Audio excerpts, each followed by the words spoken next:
की बार किसकी बिहार में आपका स्वागत है। पूर्णिया यानी सीमांचल बिहार का वो इलाका जहां पर प्रभावी या कहें निर्णायक भूमिका में है मुस्लिम मतदाता और अंतिम चरण में यहां पर चुनाव होने वाले हैं। ऐसे में कौन किसका बेड़ा गर्क करेगा या कौन किसको जीत दिलाएगा, इसी की संभावनाओं को हम टटोलेंगे। पूर्णिया की शानदार जनता आप देख सकते हैं यहाँ पे मेरे साथ बैठी हुई है और पूर्णिया के नाम पर एक बार जोरदार तालियां हो जाए, सीमांचल के इलाके के नाम पर जोरदार तालियां हो जाए और जोरदार तालियां इस बात पर भी हो जाए कि प्रजातंत्र का महापर्व हम मना रहे हैं। आप में से कौन बोलेगा? उससे पहले मैं गेस्ट को इंट्रोड्यूस करूंगा। आप में से कौन बोलेगा अरे भाई पूर्णिया में बोलने वाले कम, ये नहीं हो सकता। बताइए चुनाव में क्या है आपके लिए मुद्दा सबसे बड़ा? सबसे बड़ा यहाँ पर तो विकास का ही मुद्दा है, जिस मुद्दे पर हम लोग यहाँ पे चुनाव हो रही है और यहाँ पर राजनीति हर तरीके से राजनीति भला की हो रही है, लेकिन हम लोग यहाँ पर विकास के मुद्दे पे हमारी भारतीय जनता पार्टी के हिसाब से हम लोग की सरकार यहाँ पे बन रही है। जदयू के साथ हमारा गठबंधन जो है बहुत ही प्रभावशाली गठबंधन है और यहाँ पर हम लोग बहुत दावे के साथ यहाँ पर सरकार बनाने जा रहे हैं। ठीक है, कोई ऐसा जिसके लिए बेरोजगारी मुद्दा हो? बताइए, आपके लिए है बेरोजगारी मुद्दा? बताइए क्या मुद्दा है आपके लिए और क्यों? हमने सर बीएससी कर रखा है सर, लेकिन आज तक कोई रोजगार नहीं है सर। कम से कम 10 फॉर्म हमने भर दिया, लेकिन आज तक किसी में भी कोई क्वालिफिकेशन नहीं हुई सर। आप ये बताइए बेरोजगारी का मूल कारण क्या है बिहार में, आपको क्या लगता है? सर प्राइवेटीकरण सर, जो जितना भी सब प्राइवेट हो गया सर, रेलवे प्राइवेट हो गया, सारा चीज प्राइवेट हो गया सर। आज अब तो लगता है ऐसा कि सर बिहार पुलिस भी कहीं प्राइवेट ना हो जाए कुछ दिन में। नहीं, बिहार पुलिस प्राइवेट नहीं होगी। बिहार पुलिस बहुत अच्छी है, बहुत अच्छी है बिहार पुलिस। और सबसे पहले मैं पूर्णिया से जितने भी हमारे गेस्ट है उनका इंट्रोडक्शन कराता हूं। मेरे साथ दीपक कुमार जी है, भारतीय जनता पार्टी के नेता। दीपक कुमार जी, दीपक कुमार जी, दिलीप कुमार। कोई बात नहीं, मेरा नाम दीपक, आप दिलीप कुमार यानी यूसुफ खान साहब। दीपक दिलीप कुमार बढ़िया नाम है, ज्यादा अच्छा नाम है। आपको बताया ना हमारे सुपरस्टार से दिलीप कुमार नाम के। देखिए आपने उनकी फिल्में, कौन सी फिल्म सबसे अच्छी लगती है बताइए? गंगा जमुना। गंगा जमुना। और उसका गाना कोहिनूर। कोहिनूर। और उसका गाना गाना भी गाइए दीपक। गाना भी गा दे। गाना भी गाइए, बिल्कुल गाना था उसका गंगा जमुना में, जरा ध्यान से उतर रहा, बहुत पुराना। कोई बात नहीं, अब याद करिए। मैं फिर आता हूं आपके पास। मेरे साथ गौतम वर्मा है, डिस्ट्रिक्ट जनरल सेक्रेटरी हैं मेरे ख्याल से कांग्रेस के। जी हाँ, जी हाँ, नमस्ते। तो गौतम जी हमारे साथ हैं। टुनटुन आलम साहब है, प्रदेश सेक्रेटरी हैं और वो हैं जदयू से, जेडीयू से। और साथ ही साथ मेरे साथ सुभाष सिंह साहब हैं, आरएलएसपी के नेता। आरएलएसपी के नेता सुभाष सिंह साहब है। जनता दल यूनाइटेड का मैं इंतजार कर रहा हूं, लेकिन कांग्रेस महागठबंधन के एक कैंडिडेट मेरे साथ है। तो सबसे पहले हम बात करेंगे कि क्या है सीमांचल के चुनावी मुद्दे, क्या है यहाँ पर धर्म, जाति और समीकरण के हिसाब से सबसे बड़ा फैक्टर, वो है एमवाय समीकरण। अगर मुस्लिम यादव समीकरण की बात की जाए तो यहाँ पर तेजस्वी यादव को बहुत बड़ा फायदा होना चाहिए, लेकिन छोटी छोटी पार्टियां हैं जैसे लोक जनशक्ति पार्टी, पप्पू यादव की जन अधिकार पार्टी जो पूर्णिया के कुछ इलाकों में दबदबा रखती है, साथ ही साथ उपेंद्र कुशवाहा, मायावती और असदुद्दीन ओवैसी का गठबंधन, क्या ये मुस्लिम वोटरों को लुभा पाएगा? इसी सवाल से शुरुआत करता हूं। देखिए क्या हुआ आज। सबसे पहले जनता से जानते हैं ओवैसी किसका खेल बिगाड़ेंगे। बिगड़ेगा भैया किसी का खेल? कौन आ रहा है यहाँ पर? ओवैसी क्या खेल बिगाड़ेंगे तेजस्वी यादव का, बताइए। किसानगंज में जैसे ओवैसी पिछले बार जो दूसरा जो चरण में हुआ था तो ओवैसी वहाँ किए थे, मुस्लिम वोट लिए थे। और पूर्णिया में बीजेपी सबसे ज्यादा उम्र से जीत रही है पूर्णिया में, इसलिए क्योंकि यहाँ विकास हुआ है, मेडिकल कॉलेज यहाँ विकास हुआ है। कोई ऐसा है जो कहता है विकास नहीं हुआ है यहाँ पर? आप क्या कहते हैं बताइए, विकास हुआ है नहीं हुआ है? 2015 के पोर्टफोलियो में हमारे विधायक जी माननीय विजय खेमका जी ने है ना 18 चीज लिखा था, एक भी विकास। सड़क के है ना, सड़क की स्थिति देखिए है ना, गली नाले में पूरे पानी है ना, चारों बगल पानी भर गया। आप भी जिस सड़क से आए होंगे कहीं सड़क नहीं दिखी होगी।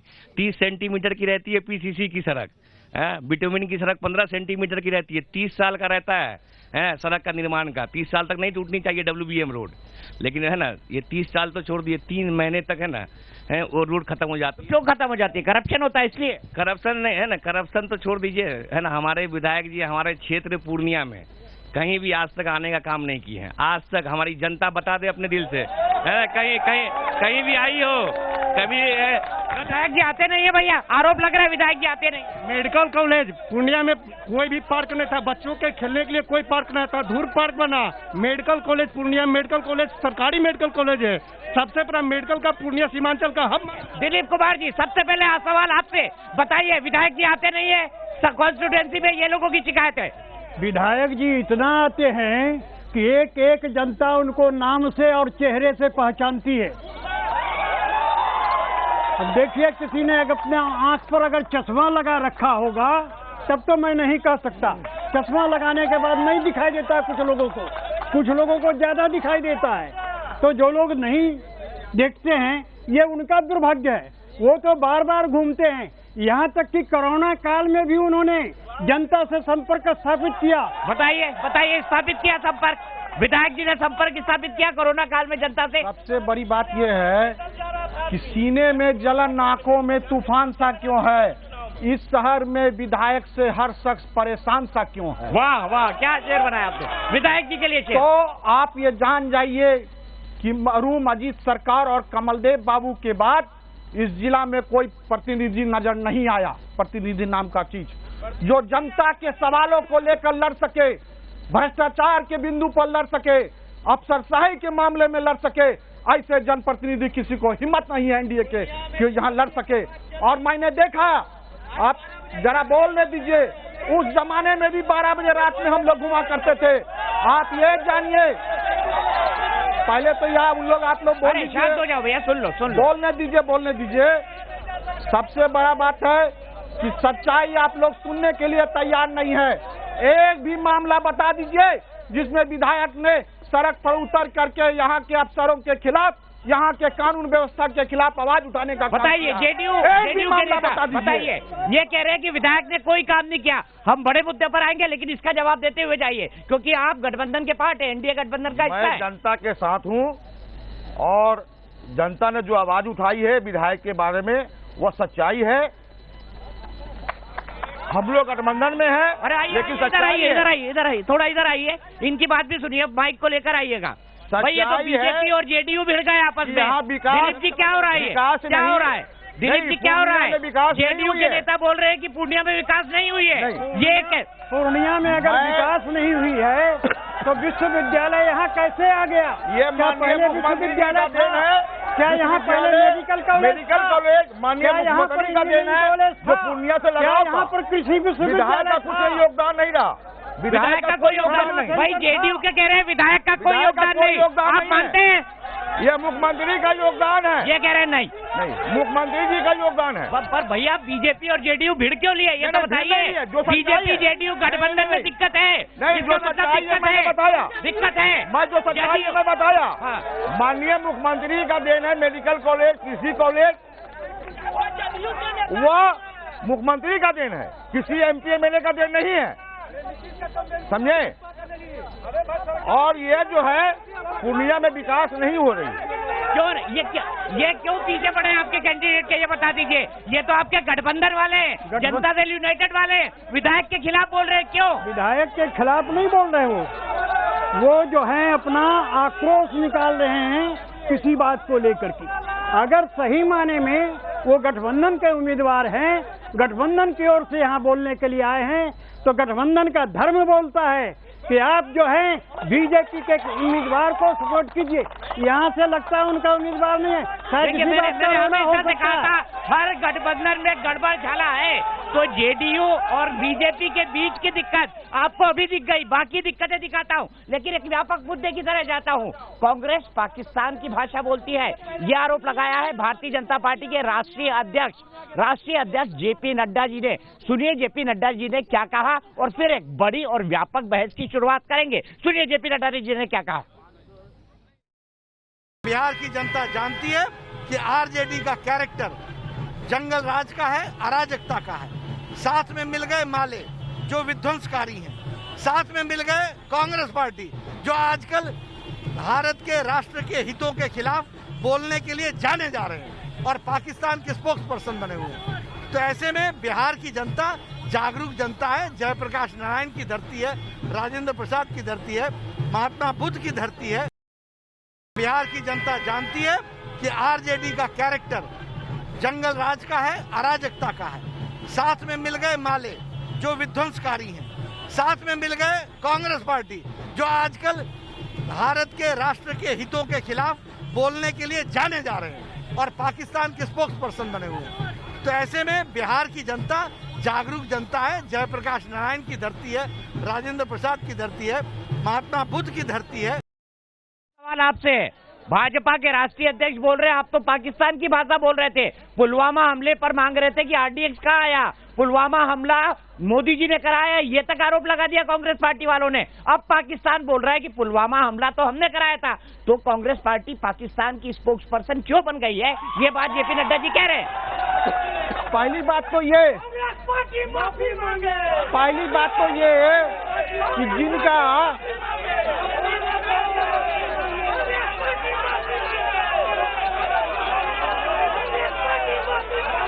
अच्छा ये बताइए क्यों माफी मंगवाना चाहते हैं? माफी मंगवाना। आज जिस तरीके से इस भारत में कांग्रेस ने एक बहुत ही गैर जिम्मेदाराना अपना व्यवहार दिखाया था और गलत तरीके से कहा था कि ये भारतीय जनता पार्टी या फिर जो है तो केंद्र की सरकार ने पुलवामा का हमला करवाने का काम किया था, जबकि आज पाकिस्तान के संसद में उसके नेता कह रहे हैं कि वो हमला पाकिस्तान ने करवाया था। बताइए, जवाब दीजिए, जनता की आवाज है, जवाब तो देना पड़ेगा। पहली बात तो ये है कि जनता की बात को सुनना चाहेंगे और हमें ये पता नहीं था कि भारतीय जनता पार्टी के लोग अपने कार्यकर्ताओं को लेकर हुजूम बनाए हुए हैं। अगर यही जानकारी अरे सर, सवाल का जवाब दीजिए तो ना। हमारा भी पूरा आप ये बताइए, क्या कांग्रेस पाकिस्तान की भाषा नहीं बोलती है? कांग्रेस पाकिस्तान की भाषा बोलती है, ये आरोप लगाया है। और अब मैंने बता दिया कौन सी भाषा कांग्रेस की पाकिस्तान वाली है। मैं बता रहा हूँ, कांग्रेस पार्टी ने देश की एकता, अखंडता, धर्मनिरपेक्षता, सार्वभौमिकता के लिए अपने प्राणों की आहुति देने का काम किया है। क्या पाकिस्तान की भाषा बोल रहे थे आपके कोई नेता? भाषा हमारी पाकिस्तान की नहीं बोल रहे थे पाकिस्तान की ये भाषा। गलत इन लोगों का मनगढ़ंत बात है। सबसे बड़ा सांप्रदायिक पार्टी है। लोग कहता है मुसलमान को डराने के लिए कि भाजपा सांप्रदायिक पार्टी है। भाजपा सांप्रदायिक पार्टी नहीं है, कांग्रेस सांप्रदायिक पार्टी है। और अब बता दीजिए हमको, आज मोदी जी के 2 टर्म होने जा रहे हैं देश के प्रधानमंत्री, कहां दंगा हो गया? बिहार में भैया, दिल्ली में दंगा हुआ। नहीं, दिल्ली में दंगा किसने कराया? आप दिल्ली में दंगा किसने कराया? कांग्रेस के लोग ने कराया। आप उसको देख लीजिए, इतिहास पलट के, कांग्रेस ने कराया दंगा। जवाब दीजिए। वाजपेयी, शाहीन बाग के समर्थन आप लोग थे जहाँ से दंगा शुरू हुआ। कहीं दंगा कांग्रेस के लोग ने कराया। दिल्ली में दंगा नहीं हुआ। अरे भाई, 54 लोग मारे गए वहाँ पर, 54 लोग मारे गए। बिहार के अंदर आज हिंदू की रक्षा करने वाले ये लोग बताते हैं, मुंगेर की जो घटना हुई है, पूरा बिहार संसार हो गया, कलंकित हो गया। सरकार, एक भी भाजपा के नेता ने इस पर मुंगेर की घटना पर कोई जवाब नहीं दिया। मुंगेर की जो घटना, मानवीय घटना हुई है, उस पर एक भी भाजपा के नेताओं ने बयान देने का काम नहीं किया। जवाब दीजिए दिलीप कुमार जी, फिर मैं मूल मुद्दे पर आऊंगा। ये मुंगेर से अपनी गलती पाकिस्तान पर छुपा नहीं सकते। सवाल है, पूरा देश पूछ रहा है, आप जवाब दीजिए मुंगेर का। सही आपने कहा। सुभाष सिंह जी के पास आऊंगा। पूरा देश यह जान रहा है कि पाकिस्तान ने पुलवामा में हमला कराया था और नरेंद्र मोदी जब इस बात को कहते थे तो लोग उसका विरोध करते थे, सभा बजाते थे, व्यंग्य करते थे। लेकिन आज पाकिस्तान की सभा में जो है, वहाँ के सांसदों ने इस सवाल को क्लियर कर दिया कि पाकिस्तान ने हमला करवाया था। इसलिए आज ये कहना कि बीजेपी जो कुछ भी कह रही है वो गलत था, वो आज सत्य साबित हो गया है। और पाकिस्तान ने यह भी बतला दिया उसके लोगों ने कि उसके जनरल की पाँव थर-थर कांप रहे थे। और वो जो पाकिस्तान का है इमरान खान, वो भी भयभीत था और कह रहा था जल्दी से जल्दी लौटा दो उसके सैनिक को। मैं सिंह साहब आपसे जानना चाहता हूँ, आपकी पार्टी का गठबंधन हुआ है ओबीसी साहब से। ओबीसी साहब हमेशा बीजेपी एंटी हिंदू बातें करते हैं, प्रो मुसलमान और एंटी हिंदू बातें करते हैं। क्या आपको लगता है आपको इससे फायदा होगा या सिर्फ आप वोट कटवाने तक सीमित रह जाएंगे? जी नहीं, इस सीमा खंड में, इस सीमा खंड जो सीमा खंड कहिए या मेरा जो अभी एक है, इस जोन में मुस्लिम और दलित मतदाता और कुशवाहा मतदाता जो भी है वह एकजुट है। इसलिए एकजुट है कि ये दोनों लोगों की हालात है, छोटे भाई बड़े भाई। आज जदयू बीजेपी ने 15 साल तक शासन किया बिहार में, 15 साल तक शासन किया बड़े भाई लालू यादव ने, और पूरे बिहार को सर्वनाश कर दिया। शिक्षा नाम का कोई चीज नहीं रह गया। इसलिए सब लोग, हम लोगों का मानना है, बिना शिक्षा का कोई विकल्प नहीं हो सकता, विकास नहीं हो सकता है। रोड बढ़ा देने से विकास नहीं हो सकता है।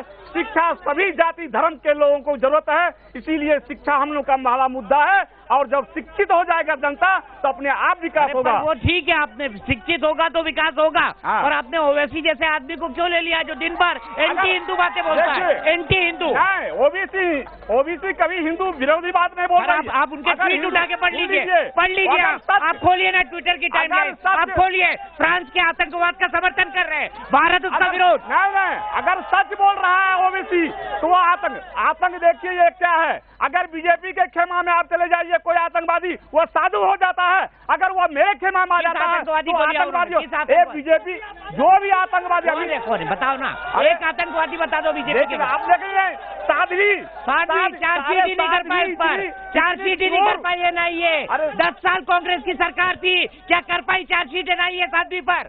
तभी तो चुनाव लड़ पाई है। लोग सुप्रीम कोर्ट में गए थे कि उसका चुनाव रोक लगी। अरे आज की हालत है, सारा सिस्टम को इसने जो सरकार में जो 10 साल के दियन में पूरे सिस्टम को चरमरा दिया। इवन सुप्रीम कोर्ट को चरमरा, सुप्रीम कोर्ट का जज बोल रहा है। ठीक है, सुप्रीम कोर्ट का जज बोल रहा है, हम कहाँ बोल रहे हैं?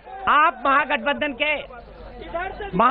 के साथ है, मुझे बताइए क्या ये आपका नुकसान कर जाएंगे? क्योंकि आपके यादव मुस्लिम वोटर में तो ये सेंध लगाने की तैयारी कर रहे हैं और ये गठबंधन बना ही इसलिए है। देखिए, महागठबंधन जो बनी है उसमें कोई सिंगमारी नहीं है। महागठबंधन के प्रति जो लोगों का विश्वास है वो अटूट है। पहला फेज का जो चुनाव हुआ, हमारे सभी लोग देखेंगे कि हम लोग लोगों के बीच रहने का काम करते हैं, लोगों के साथ रहने का काम करते हैं, लोगों के सुख दुख में रहने का काम करते हैं। आप ये देख लीजिए कि 2015 की जब चुनाव हुई थी, हमारे माननीय प्रधानमंत्री जी ने बिहार में एक एक जिले में घूम के गिनवाने का काम किया था 53 घोटाला नीतीश जी का, जो आज भी जिसका वीडियो चल रहा है सोशल मीडिया पर। वो 53 घोटाला करने वाले नीतीश जी के साथ आखिर ऐसे भ्रष्टाचारियों के साथ भाजपा क्यों है? आखिर किस आधार पर भाजपा उनके साथ? मैं आरोप सर साथी, मैं आपसे जेल कौन है ये बताइए? घोटाले में जेल कौन है? घोटाले में जेल या लालू यादव है? घोटाले में जेल नहीं, घोटाले में जेल है ना? घोटाले में जेल नहीं, सिद्ध भ्रष्टाचार है ना? लालू स्कूटर पे गई थी ना? लालू चारा स्कूटर पे गया था, सही है कि नहीं है? लालू प्रसाद